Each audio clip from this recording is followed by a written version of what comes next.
just great kids. Oh,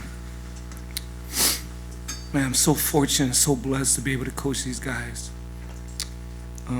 Very proud of our staff, even though Wags wanted me to fire the offensive staff last week. Just proud, you know what I mean? Just, sometimes you get your butt whooped and you move on. And just so proud of the way our guys responded after such a difficult, heart-wrenching, gut-blowing loss last week. Our guys just came back. It just shows you the character of this team, the character of our seniors, the character of our leaders. And I always say this, but man, our country's in good shape with these guys. And these guys are going to be leading us, and we just got great, great young men. Not only did we win, we got our grades back this past week, and the highest GPA that we've ever had since I've been here. 6 weeks, we had almost a 2.8 GPA. You know what I mean? So there's so much more things besides football at the United States Naval Academy, but this is about our players, and so proud of them bouncing back, and just love these guys. Questions? Hey, Ken, you rushed for 306 yards against the number one rushing defense in the country a week after getting only 57 against Air Force. What do you account for that turnaround? Coach Jasper and offensive staff. We got humbled last week. It's all right. Sometimes people have better plans than you. Like I said, and I said this last week, the greatest football coach that's ever coached this game, Bill Belichick, and, they got shut out last week. I'm sure they'll bounce back. The guys won a ton of games, and so that's hard, last week. We got humbled, but you had to give Air Force credit. They had a better game plan than us. They played better than us, coached better. You tip your hat and move on. That's just what it is. That's sports.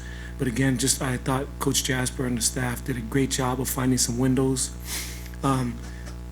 We didn't know how they're going to line up last year. We had never seen them before. So we had no idea, what they're going to do. Coach Orlando is still a great coach. We just fortunate kids ran hard. We were able to get some stuff. But, just being able to prepare for them. We had all off season to get ready for them. And so we tried to put some ideas together. We just didn't wait till last week. We had some ideas of what we wanted to do against them if they lined up the same way. And Ken, you've spoken all week about how few teams have been able to do much against Greg Ward to slow him down. You get 3 turnovers, you intercept him twice, 1 taken back for a touchdown. What was the key defensively for you? You got to credit Coach Pearson. They had a great game plan. We wanted to try to take away his easy throws and make him run, which is contrary to what most people, don't want the ball in his hands. But we kind of figured that, they didn't want him running too much. He's their prize pupil, and he's a phenomenal, phenomenal player. But we just want to make it hard. We want to take away the easy bubbles and different things and force them to run and force him to carry the ball. But we say that, they still, they're electrifying their offense, and they still had a ton of points. But you know what? All we needed is one more point than them, and to our defense credit, they came with some big stops at the end. Obviously, we talked about turnover margin would be huge, and not only did you get some turnovers, you got them in their territory. Josiah with the big pick six, the fumble recovery that led to a touchdown. Can you just talk about that? And we took care of the ball. I just said, people were last week we were 1-4 in the turnover margin. We had 3 turnovers. Air Force had 1, plus we had a block punt. Against Tulane, we had 2 turnovers then, that killed us. And then in UConn, we were driving, and we had a fumble that went back for a touchdown. So we just knew we had to take care of the ball. That was our plan. Just take care of the ball, try to frustrate him as much as we could. Try to. Our deal was to try to take them places they hadn't been before, because they've been crushing people. Just try to stay in there. It's kind of like when Golden State can hit threes, they're way ahead of people, but just try to shorten the game. Hopefully, if we're a little bit closer, maybe the rim looks a little bit smaller. And like I said, to our defense credit, made some stops. Can you speak about Josiah, first week after switching his number to 58, just kind of what that speaks to the team, and then the fact that, he got 2 picks, including a pick six. You can't make this stuff up sometimes. It's just who our team is. Monday he comes in and just sets, he was sitting outside my office, and that's normally nervous when a player's sitting outside your office, what did you do? Came and sat down and said, Coach, I'd like to wear, Gonzo's number if that's possible. I said, heck yeah. And right after that, we called Strassmeyer and Greg, let's get it switched. But I thought he played a phenomenal game, because they are overhang player, the guy, our guy to the field as a guy or striker who's going to be a huge player this game, to be able to disrupt them in the run and pass, and he did that. I mean, he was a huge factor in the pass game. He took away some stuff that helped us. Along those same lines, Calvin Casco's down with the concussion early in the game. I assume it was a concussion, head injury earlier in the game. And then I thought Daryl Bonner had a fantastic game. Can you speak to his performance stepping up? This team is so amazing. You know what I mean? Just like I said, Will played a phenomenal game. A guy that, coming into the season was our backup quarterback, just a tough, hard-nosed, great kid. And he led us to victory. But then you got Bonner, I thought Bonner, like you said, came and did a great job, just didn't flinch, just played really, really well. Ken, this seems maybe counterintuitive, but do players here enjoy playing in adverse circumstances? It seems like every time there are long odds against you and their back is against the wall, you find a way to get it done. We're very grateful for the rain, just very grateful for the rain that just made the ball a little bit slippier for this guy. We'll take anything. We're not arrogant. We'll take any help we can get. We're not that arrogant. We'll take any help we can get. But, that's these kids, though. They go through so much here. I don't know how these guys do it. Like I said, I don't know how they go to school here, and they're at school all day. We hardly see them. They come in practice, go back and study. And I always say that I don't know how they did that because, when I went to school, I watched soap operas all day and then went to practice. You know what I mean? It's the truth. We just goofed around and, okay, it's time to practice and go practice. And these guys are taking chemistry and, all these hard classes, and just they're unique young men and young women at this institution. You mentioned Will Worth. Coach Jasper had said he, like a lot of people, had a tough day out at Colorado Springs, but to bounce back and, he ran the offense really well, I thought. Well, it wasn't just Will. I had a bad day at Air Force, all of the coaches, all the players. So to put that on Will and that's wrong. It wasn't, it wasn't the kid. We got out-coached. They outplayed us. That's it. But you just move on. I know want to write all these different things, and you can't worry about the distractions. Just, wipe the blood off your mouth, wipe the blood off your nose, and go back and keep fighting. That's our mantra. But did you feel he ran the offense really well? 46 points against the number 5 team in the country. Come on, Wax. I'm not the smartest guy in the world, but I need you to say it. yeah, he did a phenomenal job. Thank you. Thank you. Kenny, can you talk about Maurice, and obviously with a 5-star guy on his nose the entire game, and he really neutralized Oliver.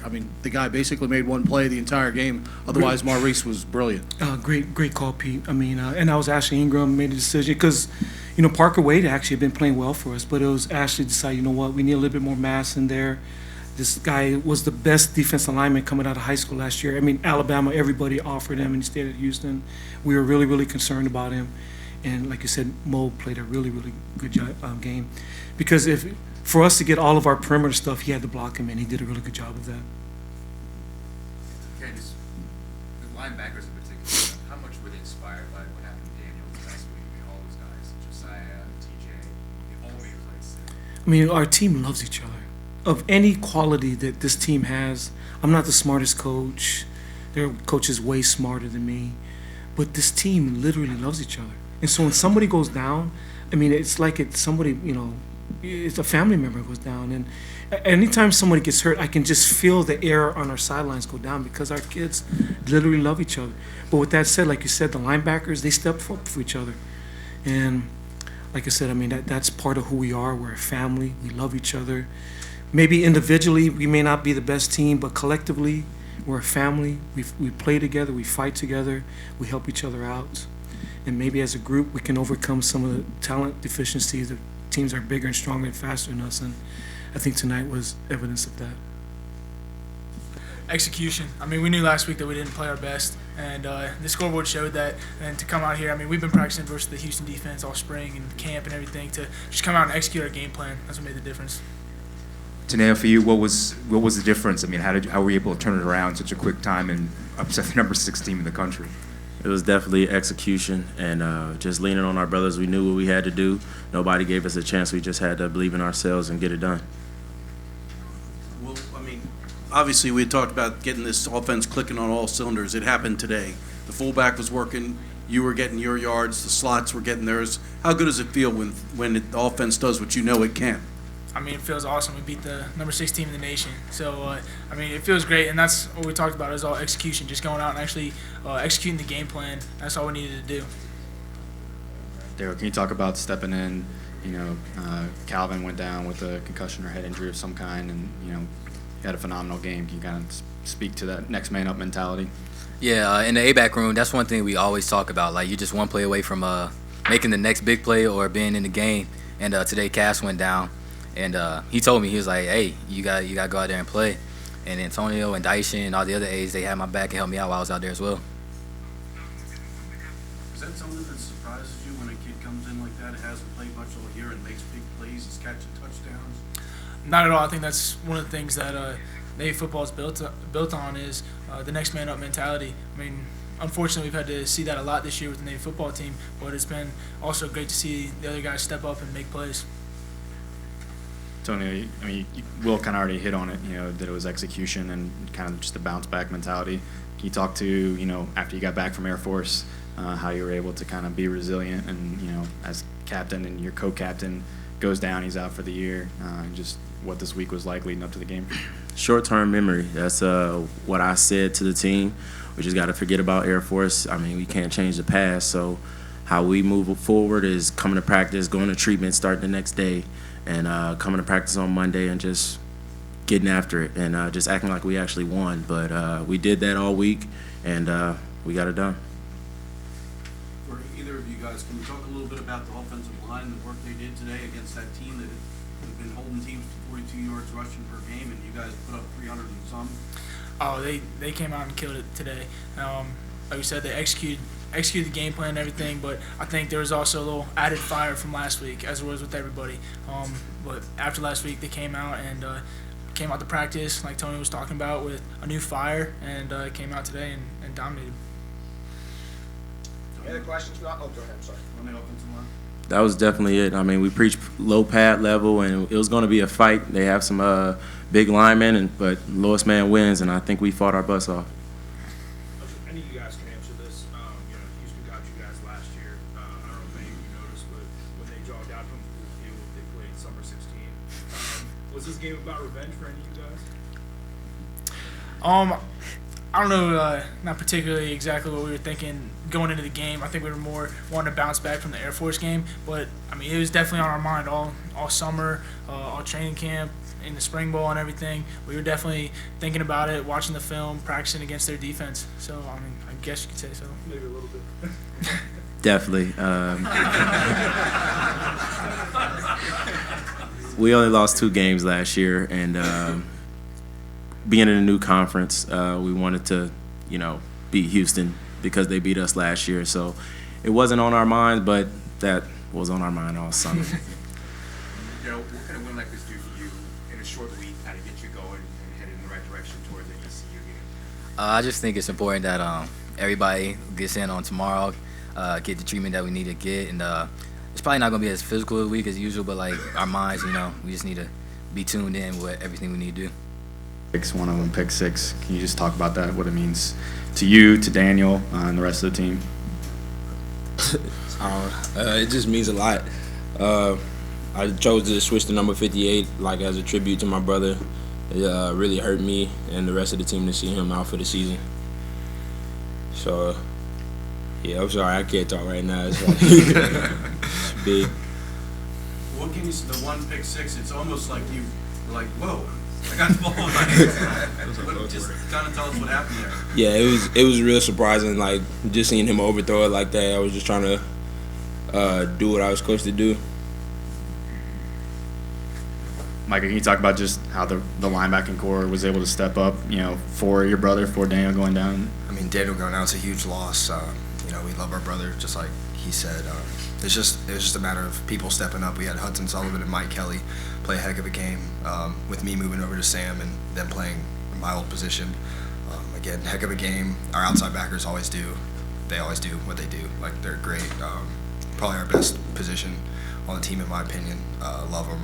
And, just tried to get our defense in the right play, right check, and we all played as hard as we could. Micah, how do you usually to get the 3 turnovers, 2 of which are in their territory, one leads directly to points?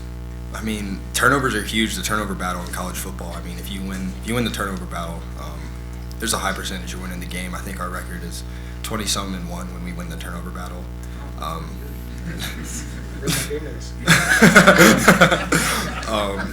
It went up one day, so. But yeah, turnovers are huge. Huge momentum. Just the picks by Jody, awesome. I mean, the pick 6 was amazing. It was a great feeling. But yeah, turnovers are huge. DJ, what does a win like this mean for the program, and also on a short week to kind of get you in the right frame of mind going into ECU? I mean, for the program, I think this gives everyone confidence in us, like our fans, people that support us. Because last week was a tough loss. And with that said, it's always hard to beat the other service academies because the first thing we learned is triple option, like all across the board. And we came back with our heads down a little bit. But we knew coming into this game that everyone in our conference is beatable. We're beatable, so we took that mentality into practice, and it paid off.